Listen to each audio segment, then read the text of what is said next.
While the Democratic Party grapples with their repudiation at the ballot box, independent Senator Bernie Sanders issued a particularly blistering statement this week, accusing Democrats of abandoning the working class.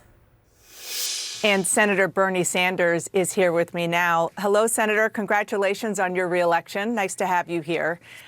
I want to start with the scathing response that you gave after the Democrats lost, Kamala Harris lost pretty big.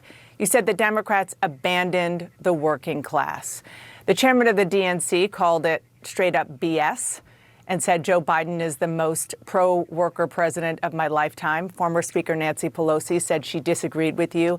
She added, quote, Bernie Sanders has not won. Do you stand by what you said? Oh, absolutely. Look, Joe Biden is a friend of mine. I've been proud to work with him on an agenda which has been very strongly in favor of the working class. Biden promised to be the most progressive president since FDR. In many ways, on domestic issues, I think he kept his word. But here is the reality. The working class of this country is angry, and they have a reason to be angry. We are living in an economy today, Donna, where the people on top are doing phenomenally well, while 60% of our people are living paycheck to paycheck. 25% of elderly people are trying to get by on $15,000 a year or less. We have the highest rate of childhood poverty of almost any major country on earth, and parents all over this country worry that their kids may have a lower standard of living than they do. That is the economic reality.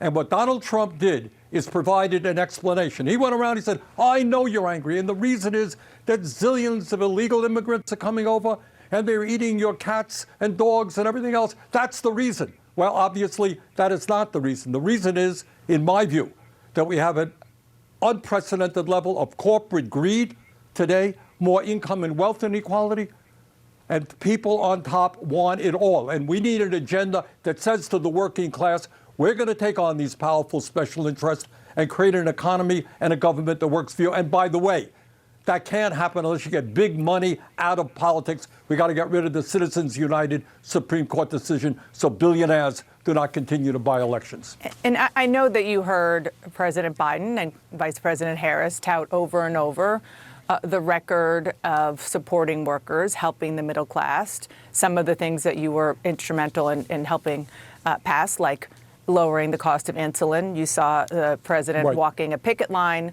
They forgave student loan debt as much as they could. You said yourself in July that he had a strong record, which you just repeated here. So it sounds like it's not maybe as much about policies and more about messaging and communication. It's not messaging, Donna. It's a fundamental understanding of saying, look, the Biden administration has done a lot of good things, period. We should all be proud of that. But it has to be put in the broad context of the reality of the American economy today. And that is when you have three people on top owning more wealth than the bottom half of American society. When you have millions and millions of people working for starvation wages, you got to speak to that reality. So you could say, look, we're proud of what we have accomplished, but we have so much more to do to create the kind of government and nations that work for all of us and not just the few. That's my critique. It's not that the Biden administration did not do a lot of good things, but it has to be put into an overall context where in the last 50 years, if you can believe it, real weak inflation accounted for weekly wages are lower today than they were 50 years ago. Massive transfer of wealth from the bottom 90% to the top 1%. That's not Joe Biden's fault. It's not Trump's fault. That's what's gone on for 50 years. Recognize it. Deal with it.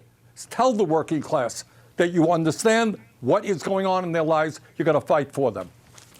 The a top aide, former aide to John Fetterman and Harry Reid, Adam Jenelson, told the Washington Post that Democrats are preoccupied with the narrow interests of college-educated elite activists more than everyday working people.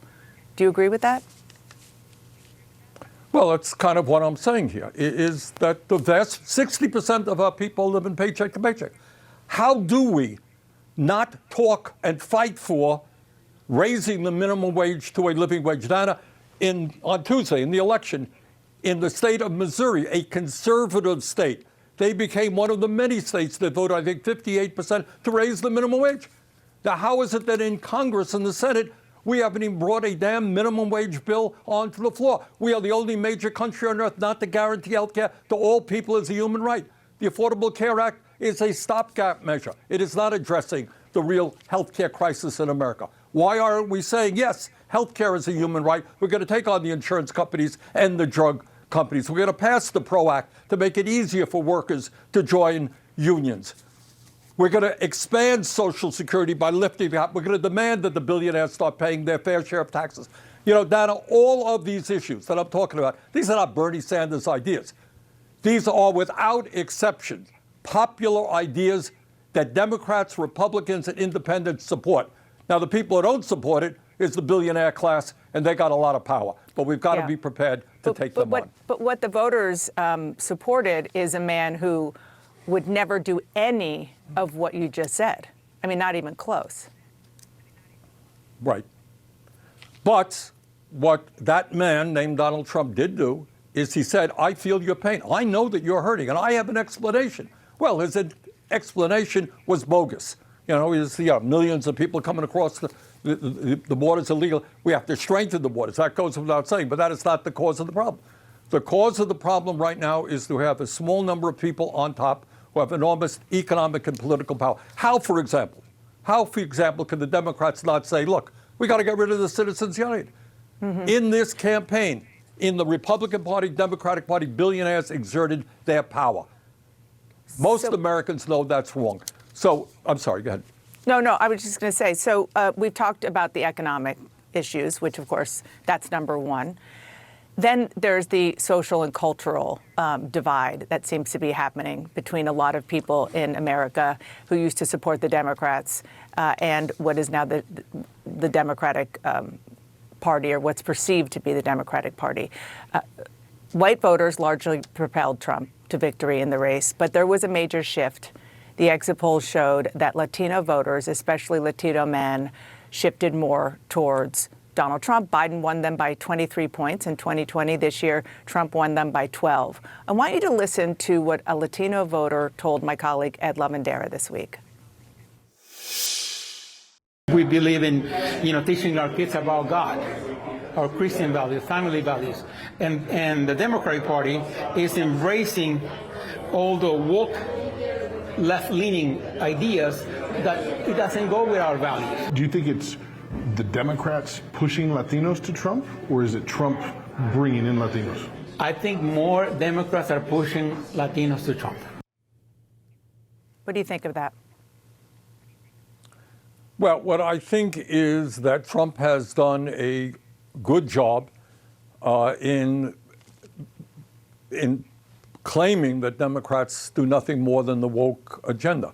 In my view, what Democrats have got to focus on, and tell that gentleman, do you want a minimum wage that's a living wage? Do you think health care is a human right? Do you think we should build the affordable housing that we need? Do you think we should take care of our seniors by expanding Social Security? So I think the emphasis has got to be, of course, on wiping out all forms of bigotry. And the Democrats should be proud of standing up for women's rights and abortion rights and gay rights and civil rights.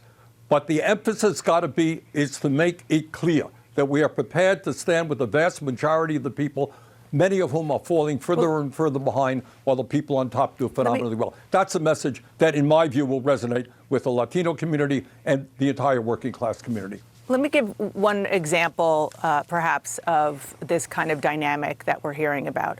Joe Rogan, very popular podcaster, he endorsed Donald Trump in the final days of the election. 4 years ago, you went on his podcast. You got a lot of blowback for doing that and for touting that he endorsed you. So is this the kind of example of Democrats perhaps shunning or vilifying people who don't totally agree with them? Yeah, I think that's fair enough. Look, you can have an argument with Rogan, agree with him, disagree with him, but what's the problem going on in those shows? It's hard for me to understand that. So I think we've got to get, and clearly you have an alternative media out there, a lot of podcasts that have millions and millions of viewers. Get on the show. Disagree with you here. I agree with you there. I don't see a problem in doing that. And you're right. I got vilified by some of the Democratic establishment because I went on Rogan's show. Now a lot of other people are doing just that. Before I let you go, you were a steadfast supporter of Joe Biden. You were saying that he should not drop out. There's a lot of Monday morning quarterbacking going on, and a lot of it is that, in fact, he should have dropped out earlier or perhaps never run for a second term. I don't want to get involved in that. You know, we got to look forward and not in the back. Kamala did her very best. She came in, she won the debate with Trump. She worked her as hard as she possibly could. Let's look to the future and not go backwards. Senator Bernie Sanders, thank you so much. Congrats again on winning a 4th term in the United States Senate.